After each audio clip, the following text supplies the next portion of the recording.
Puji Tuhan, silakan duduk Bapak Ibu Saudaraku yang terkasih, haleluya, shalom. Shalom.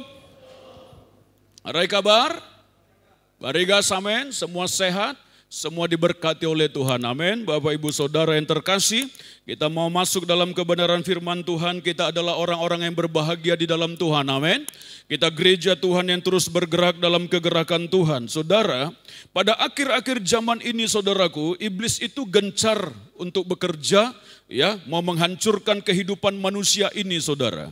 Nah, gereja tidak boleh berdiam diri. Gereja harus waspada. Anak-anak Tuhan tidak boleh lalai. Anak-anak Tuhan tidak boleh termenung dan memikirkan nasib ya nasib, saudara. Tetapi gereja harus lebih lagi giat, saudaraku. Karena kita sedang berpacu untuk Tuhan segera datang dan kita merebut begitu banyak dan sangat banyak jiwa bagi kemuliaan Tuhan. Yang siap katakan, amin. Saudaraku yang terkasih, judul firman Tuhan hari ini saya mau bagikan kepada kita adalah waspada terhadap pencuri. Apa saudara? Waspada terhadap pencuri. Mari kita membaca Yohanes 10 ayat 10. Yohanes 10, siapa itu pencuri? Siapa yang dimaksud pencuri? Yohanes pasal 10 ayat 10. Kita baca bersama-sama dengan suara yang keras, yang siap katakan amin. Puji Tuhan. Yohanes 10 ayat 10, 1, 2, 3. Pencuri datang hanya untuk mencuri dan membunuh dan membinasakan. Aku datang supaya mereka mempunyai hidup dan mempunyainya dalam segala kelimpahan. Sekali lagi 1, 2, 3. Pencuri datang hanya untuk mencuri dan membunuh dan membinasakan. Aku datang supaya mereka mempunyai hidup dan mempunyainya dalam segala kelimpahan. Yang percaya katakan, amin. Saudaraku, firman Tuhan memperlihatkan kepada kita bahwa iblis itu adalah pencuri. Si pencuri itu disebut iblis, saudara. Pencuri datang hanya untuk mencuri dan membunuh dan membinasakan. Saudara, iblis ini seorang pencuri yang begitu kejam, saudaraku.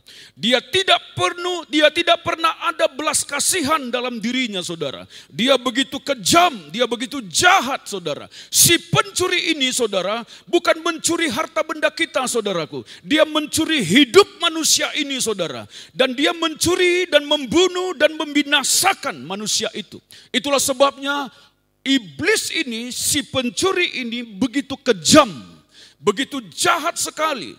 Yang ada di hati dan pikirannya adalah bagaimana dia mencuri hati manusia ini supaya jauh dari Tuhan. Bagaimana dia mencuri hati manusia ini supaya tidak lagi mencintai Tuhan. Itu pekerjaan dia, saudara.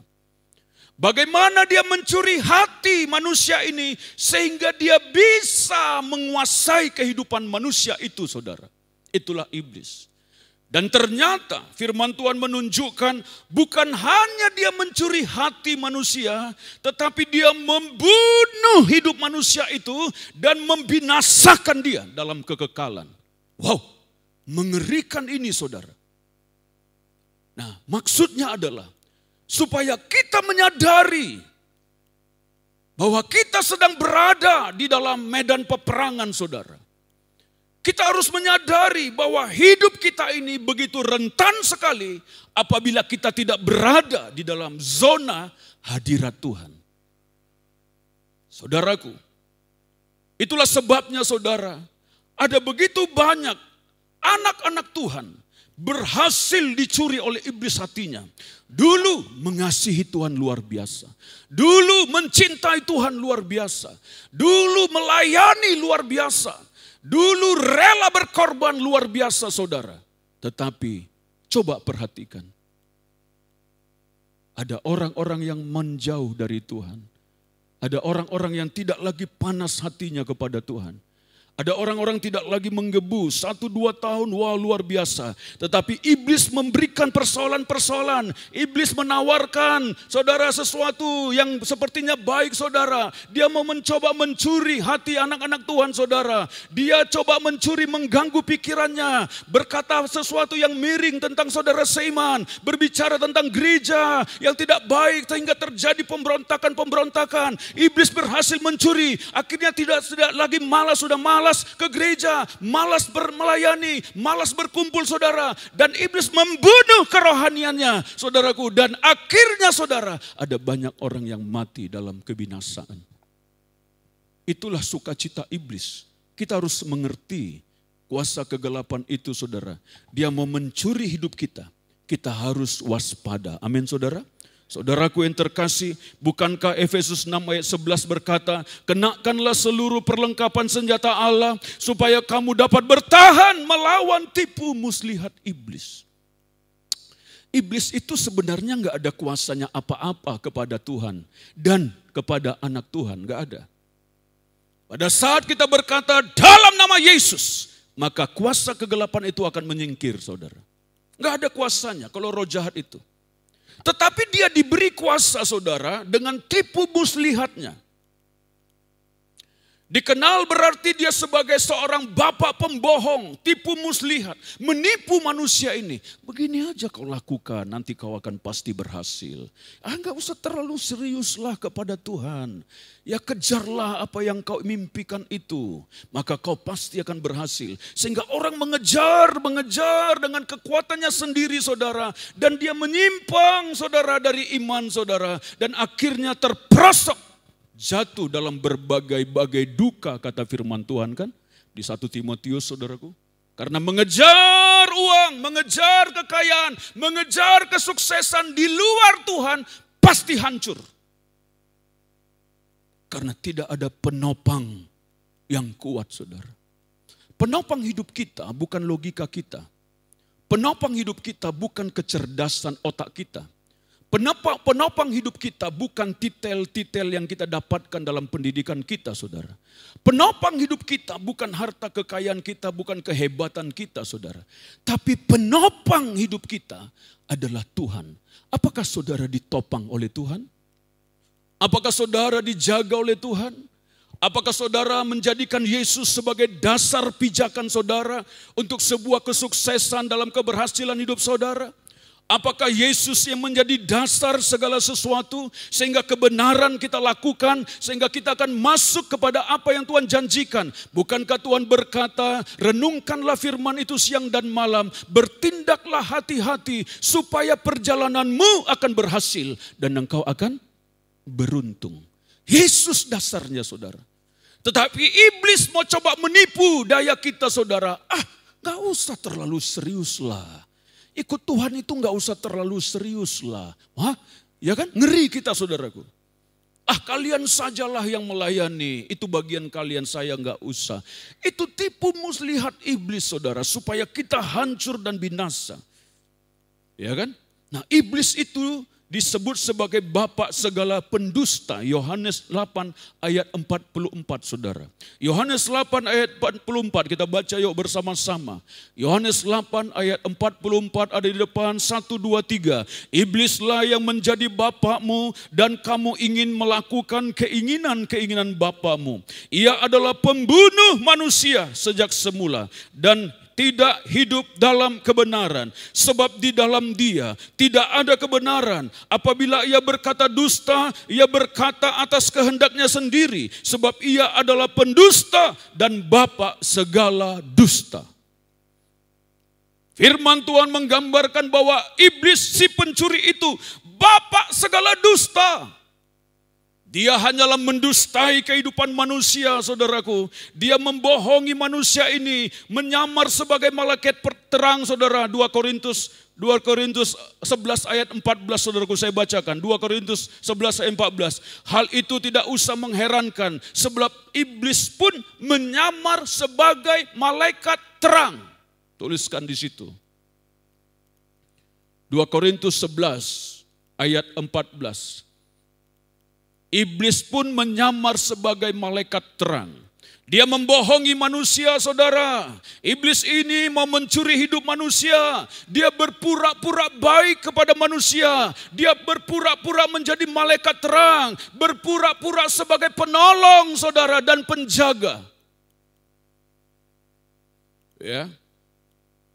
Saya pernah dulu saudara waktu kuliah di Bandung. Nenek saya meninggal. Saya selama SMA itu tidur satu kamar dengan dia. Dia sudah tua, saudaraku. Mulai bungkuk begini. Ya. Suka saya bercerita, ingatannya masih kuat, saudaraku. Ya. Nah, waktu di Bandung, saya merantau ke Bandung, 1 bulan di Bandung, terdengar kabar nenek sudah meninggal. Opung Boru. Ya. Lalu besoknya saudara, saya lagi tidur malam. Lalu datang di dalam mimpi saya itu nenek. Adi, dia bawa makanan saudara. Ya, ini makanlah dulu, kesukaan saya saudaraku. Ya, ramah sekali, persis seperti waktu dia hidup. Lalu saya buka mata saudara, Opung di dalam mimpi saya itu. Pung, ini makanlah dulu, bangun. Jadi saya disuruhnya makan. Waktu saya lihat dia saudara, lalu saya teringat bahwa dia sudah meninggal. Opung kan sudah meninggal, saya bilang. Waktu saya bilang dia sudah meninggal, aku tanya, siapa yang bilang aku meninggal? Berhamburan apanya? Apa itu? Rambutnya. Berhamburan dan dia mau cekik saya. Dalam nama. Ye. Saudara pernah enggak begitu ya? Dalam nama ye. Dalam nama Yesus. Hilang dia saudara. Itu bukan nenek kita. Bukan nenek saya itu. Roh jahat yang coba mau menipu seperti malaikat terang. Besoknya dia datang lagi saudara. 2 kali.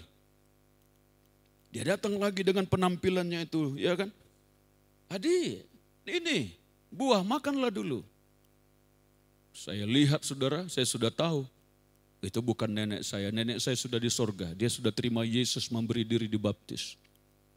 Dia datang, ini buah dalam nama Yesus saya bilang. Langsung berhamburan itu rambutnya. Dia mau cekik saya dalam nama Yesus. Dan hilang dia di situ saudara. Sampai hari ini tidak pernah nongol-nongol lagi. Kalau nongol saya jambak rambutnya. Kenapa? Karena iblis itu menyamar sebagai malaikat terang. Dia coba menolong, ya kan? Lalu dengan babasal, jimat-jimat saudara. Lalu diberikan oleh orang tua saudaraku. Dan berkata, ini akan menjaga kamu nanti nak. Roh jahat menjaga? Mana ada roh jahat saudara yang berpikiran untuk mendatangkan sebuah kebaikan. Dia hanya minta tumbal dari kehidupan manusia ini saudaraku. Jangan mau ditipu. Ada orang berpikir, itu roh jahat yang baik. Mana ada roh jahat yang baik? Yang namanya roh jahat, ya roh jahat. Pasti dia jahat. Dia menyamar sebagai malaikat terang. Dia mau menghinggapi hidup manusia ini. Oh, manusia ini coba mau bersahabat dengan dia. Nih aku, maka aku akan memberkati kamu, menolong engkau. Ya kan katanya saudara, dikasih makan siang malam, dikasih makan sahabat-sahabatnya itu saudara. Pada saat dia lupa kasih makan, digaromak dia. Ya kan? Iblis gak pernah dengan cuma-cuma untuk memberkati hidup manusia ini. Dia jahat saudara. Pasti ada tumbal. Kalau enggak anak yang mati, keluarga berantakan.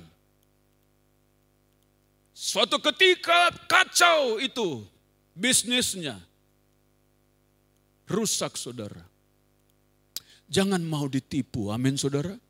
Jangan menganggap itu hal yang biasa baik dari nenek moyang kami. Tidak. Firman Tuhan berkata saudara, tidak boleh ada padamu Allah lain di hadapanku. Amin saudara. Ya saudaraku yang terkasih, itulah iblis. Coba memencuri hidup manusia ini, membunuh dan membinasakannya. Kita harus waspada. Kita harus berjaga-jaga. Apalagi iblis tipu daya iblis. Kesenangan-kesenangan dunia saudara. Anak-anak muda ditawarkan, oh kalau kau mau berhasil begini, ayo lakukan saja seperti yang kau inginkan. Ya kan? Akhirnya jatuh, hancur saudaraku. Ya, kehidupan orang ditipu dan semakin hancur dan rusak. Ya kan? Tidak akan mengalami keadaan baik saudaraku. Hanya di dalam Yesuslah kehidupan kita akan menjadi baik. Amin saudara. Kita harus waspada saudaraku dan berjaga-jaga. Dia adalah Bapa segala pendusta. Tinggalkan semuanya. Lepaskan semua babasal-babasal, jimat-jimat itu. Tidak ada akan kebahagiaan orang-orang yang hidup di dalam seperti itu saudara. Lepaskan. Bakar itu semuanya saudara. Jangan ada hubungan kita lagi dengan hal-hal seperti itu. Karena dia adalah seorang penipu yang coba berusaha mendatangkan sepertinya kebaikan. Padahal dia mau mencuri hati kita supaya jauh dari Tuhan. Sehingga kita tidak menyembah Tuhan saudaraku. Dan dia bunuh itu hidup manusia. Dan dia binasakan saudara. Dan bahkan hari-hari ini bukan jimat-jimat, bukan babasal, tetapi kekayaan, kesenangan dunia. Saudaraku, hal-hal yang sepertinya untuk kesuksesan kita, tapi dia coba mau menipu kita. Pegang baik-baik bahwa sumber keberhasilan kita adalah Yesus. Amin saudara. Sumber keberhasilan kita adalah Yesus. Waspadalah saudaraku, ya waspadalah saudara. Coba kita membaca apa yang harus kita lakukan. 1 Petrus 5 ayat 8 sampai dengan ayat 9 saudara. 1 Petrus 5 ayat 8 sampai dengan ayat 9. Sadarlah dan berjaga-jagalah. Lawanmu si iblis berjalan keliling sama seperti singa yang mengaum-aum dan mencari orang yang dapat ditelannya. Lawanlah dia dengan iman yang teguh, sebab kamu tahu bahwa semua saudaramu di seluruh dunia menanggung penderitaan yang sama saudara. Semua saudara-saudara kita, semua kita saudara-saudara seiman di seluruh dunia menanggung penderitaan yang sama. Iblis coba mau menekan, iblis coba mau menghancurkan, iblis coba mau membinasakan kehidupan kita. Tapi firman Tuhan berkata, sadarlah, berjaga-jagalah. Dia berjalan keliling saudaraku mencari mangsa yang dia bisa telan. Saudara hati-hati, saya sampaikan, setialah kepada Tuhan saudara. Amin saudara, setia. Saya ingatkan di depan ini sebagai hamba Tuhan, setialah kepada Tuhan. Hati-hati mendengar omongan-omongan yang bisa mengkamiri hati kita. Hati-hati mendengar perkataan-perkataan orang yang coba memencuri hati kita. Pernah enggak saudara, pada saat orang bercerita miring tentang seseorang, saudaraku, kita enggak tahu apa-apa tentang masalahnya, betul? Tapi waktu dia bercerita kepada kita, kita ingat kepada orang itu dan pada saat berjumpa, kita buang muka. Atau kita sudah menjaga jarak. Atau kita ikut benci kepada orang itu saudara. Itulah sampah yang coba dimasukkan oleh iblis ke dalam hidup kita. Hati-hati. Sehingga orang menjadi berkelahi dan ribut saudara. Ya kan? Akhirnya suami istri saudaraku menjadi bertengkar siang malam. Ribut gara-gara uang. Ribut gara-gara teman. Ribut gara-gara anak. Ribut gara-gara bisnis. Ada. Iblis mau coba ganggu hati dan pikiran. Dia mau coba tipu kita saudara. Tapi kita harus waspada. Amin saudara. Harus waspada. Jaga hati. Jaga pikiran saudara. Lepaskan semuanya yang tidak berkenan kepada Tuhan, saudaraku. Ya, saudaraku. Di dalam gereja hati-hati saudara. Saya membaca sebuah buku saudaraku. Rebecca Brown tentang seorang ratu iblis yang bertobat di Amerika. Saya baca ini sudah lama waktu di Bandung. Lalu ada satu yang begitu teringat sama saya sampai hari ini tentang gereja. Dia berbicara begini. Waktu kami dalam komplotan kami itu, ya dia sudah bertobat waktu menceritakan itu di buku itu saudara. Sasaran kami adalah gereja Tuhan. Anak-anak Tuhan terlebih hamba-hamba Tuhan. Bahkan mereka berpuasa kepada iblis supaya anak-anak Tuhan terlebih hamba-hamba Tuhan jatuh. Satu ketika seorang hamba Tuhan di dalam pesawat, Ditawarkan oleh apa itu saudara? Pramugari. Pak, makan. Silakan ambil Pak. Hamba Tuhan ini di sampingnya ada bapak-bapak.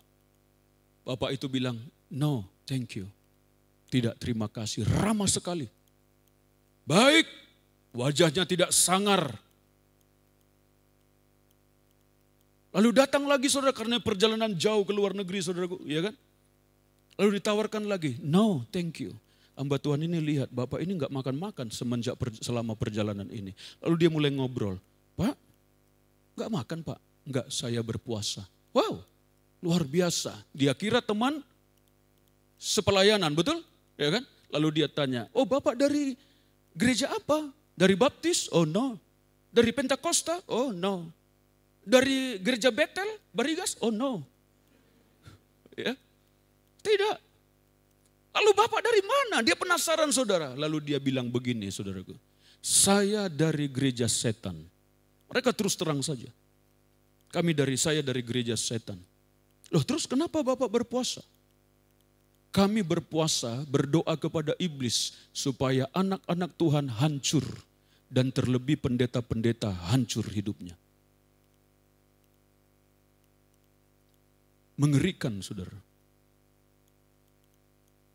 Lalu Rebecca Brown ini saudara.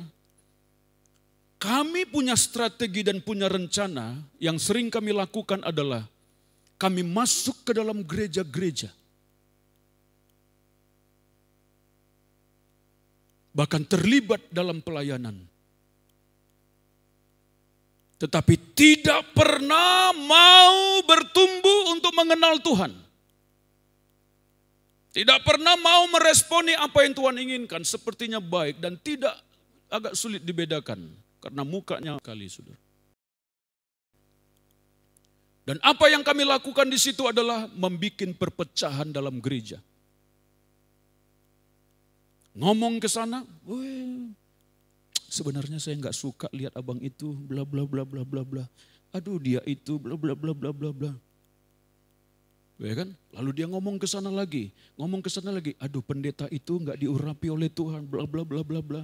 Pendeta itu sebenarnya ada menyimpan sesuatu yang tidak baik dalam kehidupannya, bla bla. Dia tebarkan saudara, perkataan-perkataan bohong. Dia tebarkan gosip-gosip saudara. Dia tebarkan perkataan-perkataan yang coba menghancurkan hati orang itu. Lalu orang itu terbawa saudara, iya. Kacau di sana, kacau di sini, beribut di sana saudara. Sakit hati saudara, padahal tidak ada apa-apa saudara. Tetapi karena perkataan-perkataan dan mantra-mantra yang ditaburkan oleh mereka saudara. Dan akhirnya pecah itu gereja. Dan sering terjadi saudara.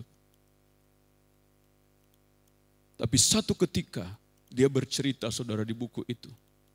Kami masuk ke dalam sebuah gereja yang kecil saja. Tidak banyak jemaatnya. Dan kami serang dengan cara yang kami lakukan seperti biasa. Memfitnah, mengata-ngatain, menaburkan kebencian-kebencian. Ya kan? Lalu saudara, di gereja itu kami tidak bisa berbuat apa-apa. Kenapa? Karena pada saat seorang yang datang ini membicarakan tentang saudara seiman. Lalu orang di gereja itu bilang, jangan begitu Bu, gak bagus. Kita doa saja.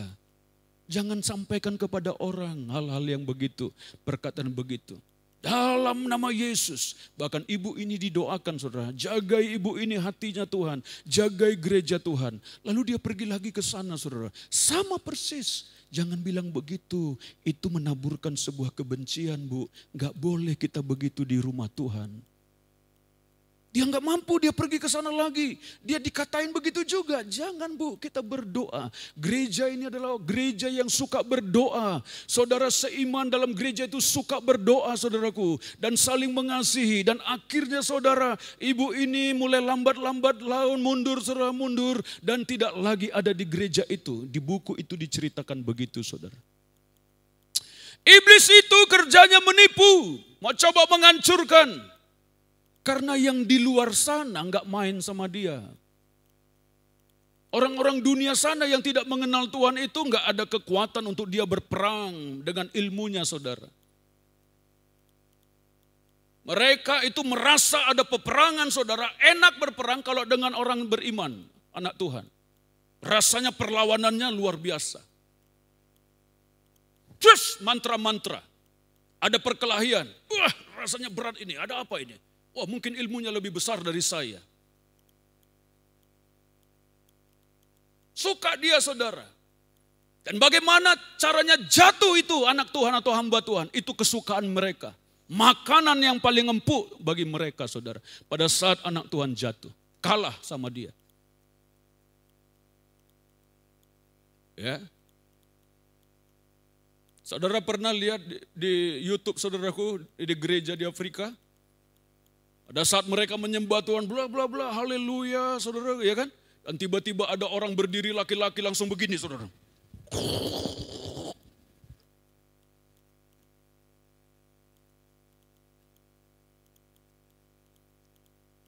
Gereja mengatakan perkataan-perkataan iman, dia tangkis, bagaimana bentuknya itu? Begini kah? Atau begini? Ya. Jahat dia berpikiran jahat, saudara.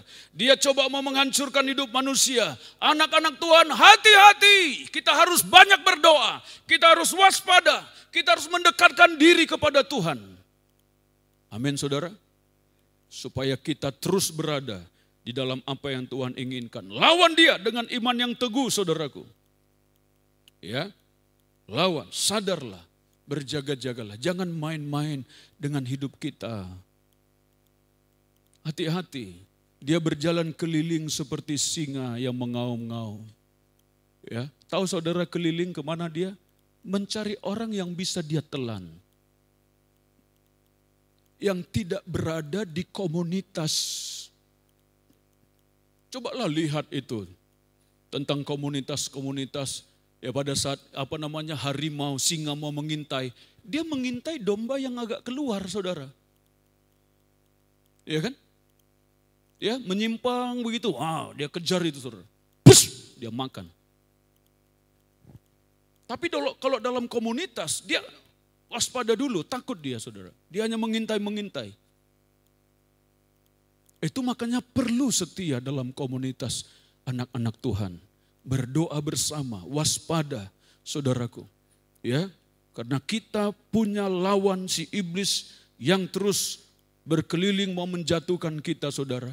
Dan hari ini, saudara, kita melihat ada banyak orang manusia ini yang binasa tidak di dalam Tuhan. Yang kedua, apa yang harus gereja lakukan, saudara? Kita baca bersama-sama Yesaya 62 ayat 6 sampai 7. Yesaya 62 ayat 6 sampai dengan ayat 7. Kita baca bersama-sama 1, 2, 3. Di atas tembok-tembokmu, hai Yerusalem, telah kutempatkan pengintai-pengintai sepanjang hari dan sepanjang malam. Mereka tidak akan pernah berdiam diri. Hai kamu yang harus mengingatkan Tuhan kepada Sion, janganlah kamu tinggal tenang dan janganlah biarkan dia tinggal tenang sampai ia menegakkan Yerusalem dan sampai ia membuatnya menjadi kemasyuran di bumi. Yang percaya katakan amin. Saudaraku, firman Tuhan memperlihatkan telah kutempatkan pengintai-pengintai di tembok-tembokmu. Yerusalem kalau sebuah kota zaman dulu ada benteng tembok yang mengelilingi mereka. Dan di atas tembok-tembok itu ditempatkan pengintai-pengintai. Tetapi dalam pengertian ini, saudara, Tuhan menempatkan kepada gereja Tuhan pengintai-pengintai yang untuk menjaga kota itu, saudara. Supaya tidak jatuh ke tangan musuh. Siapa pengintai-pengintai ini? Mereka mengingatkan, hai kamu yang harus mengingatkan Tuhan kepada Sion, jangan kamu tinggal tenang. Artinya apa? Pengintai-pengintai berbicara orang-orang yang berdoa bagi gereja Tuhan. Pengintai-pengintai berbicara orang-orang yang menjaga. Tahukah saudara, doa-doa kita menjaga kawanan domba Tuhan. Doa-doa kita menjaga hidup kita. Doa-doa kita menjaga orang-orang yang kita pimpin. Pada saat seorang pemimpin malas berdoa, maka domba-domba akan kacau balau, saudara. Pada saat tidak ada pendoa-pendoa di atas tembok, saudara, maka musuh bisa menghancurkan. Dan kita harus mengingatkan Tuhan kepada Sion. Jangan kamu tinggal tenang. Tidak boleh gereja tinggal tenang. Tidak boleh anak-anak Tuhan hanya menjadi penonton, saudara. Dia harus masuk dalam sebuah kegerakan doa dalam gereja Tuhan. Ayat 7, janganlah biarkan dianya huruf besar, dia tinggal tenang sampai dia menegakkan Yerusalem dan sampai ia membuatnya menjadi kemasyuran di bumi. Jangan biarkan Tuhan tinggal tenang. Artinya apa? Ingatkan Tuhan, Tuhan, keluargaku Tuhan, supaya semua diselamatkan. Jagai keluargaku, suami, istri, anak-anak Tuhan, jagai. Doa saudara. Ingatkan Tuhan, Tuhan, bukankah firman-Mu berkata bahwa Engkau menyediakan masa depan yang penuh dengan pengharapan? Aku berdoa supaya Tuhan bawa keluargaku, bawa hidupku, bawa gereja kepada penggenapan firman-Mu, masa depan yang penuh dengan pengharapan. Doakan saudara, ingatkan Tuhan. Tuhan bisa lupa enggak? Enggak bisa. Tapi Tuhan sedang kalau anak-anaknya berbicara dan berdoa tentang firman-Nya kepada dia saudara. Bukan mengingatkan berarti Tuhan bisa lupa, bukan. Bukan itu maksudnya. Mengingatkan artinya adalah supaya kita bersekutu dengan Tuhan dan berdoa kepada dia saudara.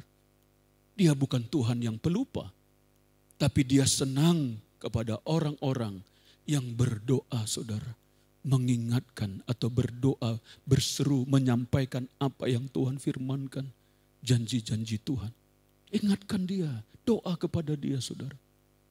Gereja harus membangun sebuah kekuatan doa di akhir zaman ini. Doa, pujian, penyembahan saudara, kita sudah memulai itu saudara. Dalam kubu-kubu doa kita saudara. Di komsel-komsel jam 12 siang setiap hari kita bangun, itu adalah sesuai dengan firman Tuhan ini. Yesaya 62 ayat 6 sampai 7 saudara. Di tembok-tembok itu pengintai-pengintai berdoa, berseru, tidak tenang, tidak bisa diam. Sepanjang malam, sepanjang hari berdoa kepada Tuhan supaya Tuhan menjaga semua kawanan domba Tuhan, supaya Tuhan membangkitkan Yerusalem adalah berbicara gereja Tuhan menjadi kemasyuran di bumi saudara.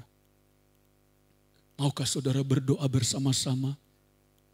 Amin saudara. Ayo kita berdoa sama-sama saudara. Sekali 2 minggu kita doa puasa 3 hari.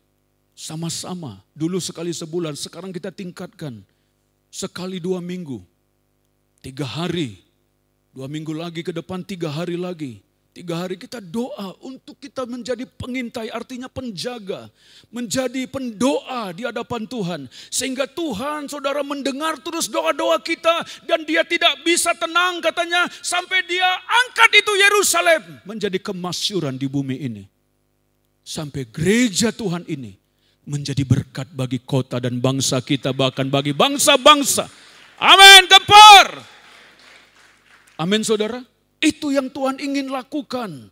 Membawa gereja menjadi kemasyuran di tengah-tengah dunia ini. Kuasa Tuhan dinyatakan, mujizat Tuhan terjadi saudara. Tapi yang dia lihat adalah adakah pengintai-pengintai? Adakah orang-orang yang bersatu untuk berdoa, memuji dan menyembah Tuhan? Itu yang mau kita bangun seterusnya saudara, dalam pelayanan kita. Saudara harus siap. Kalau Bapak Gembala mempercayakan kita untuk menjadi sebuah gereja lokal, itu tanggung jawabnya makin besar dan kapasitasnya semakin besar. Dan kalau kita tidak mengikuti apa yang Tuhan inginkan, maka kita tidak akan mengalami apa-apa dari Tuhan. Kita harus bangkitkan doa, pujian, penyembahan. Setiap pribadi, setiap keluarga rumah tangga, dan semua kita bersama-sama. Amin saudara? Mau berdoa amin? Jam 12 setiap hari saudara. Kalau saudara ada di mana, bukalah doa sama-sama saudara. Lalu di rumah saudara, ya masing-masing saudara bangun mesbah doa. Bangun pujian penyembahan di komsel-komsel. Supaya hidup kita menjadi baik. Saudara, itu bukti kita adalah kita menyadari, saya hanya mau menyenangkan hati Tuhan. Mau saudaraku, amin saudara? Itu yang gereja harus lakukan. Karena kita sedang memerangi kuasa kegelapan yang coba merusak keluarga rumah tangga kita, mau merusak bisnis kita, mau merusak usaha kita, mau merusak hubungan suami istri, yang mau merusak anak-anak saudara. Itu kerjaannya saudara. Kita harus perangi dia. Di atas tembok itu. Bla bla bla bla bla. Perkatakan perkataan iman. Dalam nama Yesus, dalam nama Yesus, semua penghalang kami hancurkan. Iblis, setan, Isabel kami hancurkan kuasanya. Dalam nama Yesus, lepaskan tawanan, terobosan terjadi. Itulah yang kita ucapkan. Firman Tuhan diperkatakan. Sampai Tuhan menaikkan kita menjadi kemasyuran di bumi ini. Amin saudara. Siap saudara? Saudara jangan lihat yang seperti ini. Ada satu perbuatan Tuhan yang besar yang kita sedang masuk ke dalamnya. Penuaian raya, panen raya, jiwa-jiwa yang dahsyat. Buat kota ini digemparkan, amin saudara, untuk kemuliaan Tuhan. Buat kota ini penuh dengan kemuliaan Tuhan, amin. Gereja harus bersatu. Anak-anak Tuhan harus sepakat bersama. Membangun kekuatan doa kita sebagai pengintai-pengintai. Jangan malas mulai hari ini. Orang-orang yang malas diintai oleh iblis dan dia mau telan saudara. Hati-hati. Mari satukan hidup kita, hati kita saudaraku. Ya kan? Doa supaya Tuhan tuntun langkah-langkah kita saudara. Ya, Tuhan bawa kita menggenapi rencananya. Puji Tuhan saudaraku. Tetapi yang kedua kita baca Yohanes 10 ayat 10. Untuk apa Yesus datang saudara? Yang kedua adalah pencuri datang hanya untuk mencuri, Yohanes 10 ayat 10, dan membunuh dan membinasakan. Aku datang supaya mereka mempunyai hidup dan mempunyainya dalam segala kelimpahan. Yang percaya katakan, amin. Yesus datang untuk memberi hidup bagi kita. Ya. Sehingga hidup kita berubah. Keluarga kita dipulihkan, hidup kita menjadi baik. Itulah Yesus datang, memberikan kehidupan dan kelimpahan bagi kita. Bukan kelimpahan materi langsung konotasinya, bukan saudara. Kelimpahan penuh dengan sukacita, penuh dengan damai sejahtera, penuh dengan kuasa Tuhan.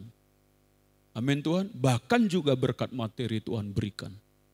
Ya, amin saudara. Jadi Yesus datang memberi hidupnya bagi kita supaya kita hidup.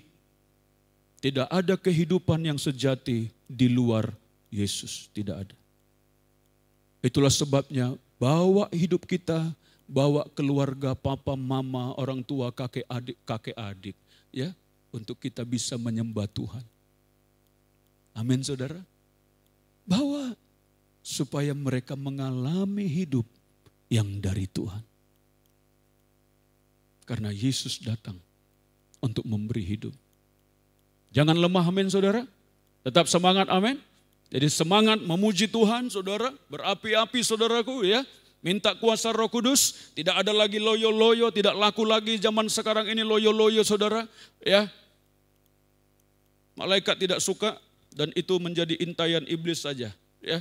Kita harus semangat, tepuk tangan, bersehati bersama-sama berdoa, menyembah Tuhan, mengangkat tangan saudaraku, ya kan? Bahkan Tuhan melawat kita, saudara. Ya, saudaraku yang terkasih, kita harus berjaga-jaga. Pesan firman Tuhan hari ini, ya berjaga-jagalah, sadarilah bahwa kita sedang berada dalam peperangan-peperangan, saudara. Iblis mau mencoba mencuri, hati-hati terhadap perkataan-perkataan, saudara. Hati-hati jaga hati kita dengan baik, saudaraku. Ya kan? Lalu yang kedua adalah berjaga-jaga, bangun kehidupan pujian, penyembahan dan doa. Berdirilah di atas tembok sebagai pengintai-pengintai. Berdoa, berjaga-jaga saudaraku. Supaya iblis kita hancurkan kuasa pekerjaannya. Dan kita menang menjadi gereja yang menang. Gereja yang berkemenangan. Amin.